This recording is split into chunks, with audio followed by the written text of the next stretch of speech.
Andrew Marcus wanted freckles. Nicky Lane had freckles. He had about 1 million of them. They covered his face, his ears, and the back of his neck. Andrew didn't have any freckles. He had 2 warts on his finger, but they didn't do him any good at all. If he had freckles like Nicky, his mother would never know if his neck was dirty, so he wouldn't have to wash, and then he'd never be late for school. Andrew had plenty of time to look at Nicky's freckles. He sat right behind him in class. Once, he even tried to count them. But when he got to 86, Miss Kelly called, "Andrew, are you paying attention?" "Yes, Miss Kelly," Andrew said. "Good, Andrew. I'm glad to hear that. Now will you please pick up your chair and join your reading group? We're all waiting for you." Andrew stood up in a hurry. His reading group giggled, especially Sharon.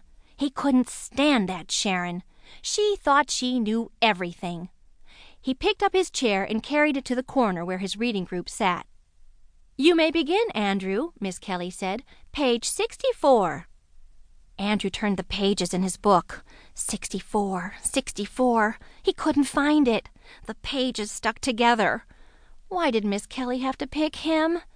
Everybody else already had their books open to the right page. Sharon kept giggling. She covered her mouth to keep in the noise, but Andrew knew what was going on.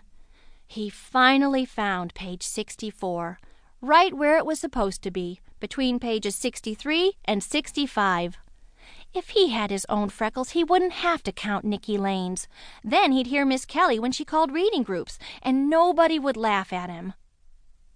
Later, when the bell rang, Andrew poked Nicky Lane. "What do you want?" Nicky asked, turning around. "I was wondering about your freckles," Andrew said. "Oh, yeah? What about them?" Andrew felt pretty stupid. "Well, how did you get them?" "What do you mean, how? You get born with them, that's how." Andrew thought that's what Nicky would say. Some help he was.